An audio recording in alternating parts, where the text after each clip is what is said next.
बिस्मिल्लाहिर्रहमानिर्रहीम। अस्सलामुअलैकुम वरहमतुल्लाहि वबरकातुहू। मुजर्रिब आसान वज़ाइफ़ के नाज़रीन, उम्मीद है आप सब लोग खैरियत से होंगे और अल्लाह से दुआ है कि आप सबको अपने हिफ्ज़ व अमान में रखे और आप सबकी जायज़ और शरई हाजात को पूरा करे, आमीन।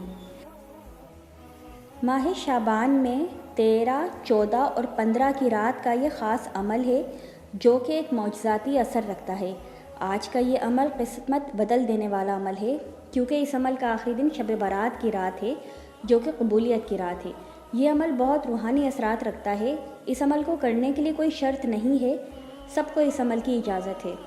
जैसे कि आप सब जानते हैं कि दुआए नादे अली एक इल्हामी दुआ है जिसके कुछ ऐसे राज हैं जो इंसान की किस्मत बदल सकते हैं। किसी भी तरह का मसला हो, जैसे गुर्बत, मुसीबत, बीमारी, जादू, नज़र बद, गर्ज़, दुनिया का जो भी बड़े से बड़ा मसला हो, इंशाअल्लाह दुरूद इब्राहिमी और नादे अली के इस अमल की बरकत से ख़त्म हो जाएगा। इससे पहले कि मैं आपको अपना अमल बताऊं, मेरे चैनल को सब्सक्राइब कर लें ताकि आपको आसान मुजर्रिब वज़ाइफ़ वक्त पे मिल सकें। अमल का तरीक़ा ये है कि माह शाबान की 13, 14 और 15 की रात को ये अमल करना है। इस अमल का आखिरी दिन शब बारात की रात होगा।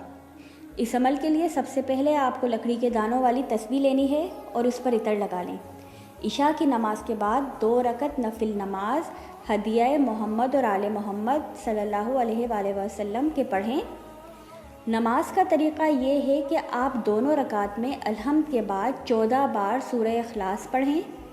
नमाज ख़त्म होने के बाद इसी लकड़ी की तस्बीह पर जिस पर आपने इतर लगाया था, उस तस्बीह पर 110 बार दुरूद इब्राहिमी पढ़ें और उसके बाद 110 बार दुआ नादे अली पढ़ें। इस अमल को मुसलसल 3 रात इशा के बाद करना है और अपनी मुश्किलात के हल होने के लिए दुआ करनी है। इंशाअल्लाह 3 दिन में ही आपकी मुश्किलात हल होना शुरू हो जाएंगी और आपकी सारी परेशानियां ख़त्म हो जाएंगी।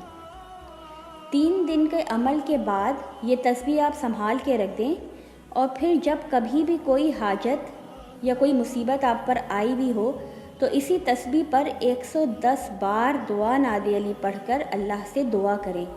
इंशाअल्लाह ताला आपकी दुआ ज़रूर कबूल होगी और आपको परेशानियों से, मुसीबतों से निजात मिल जाएगी।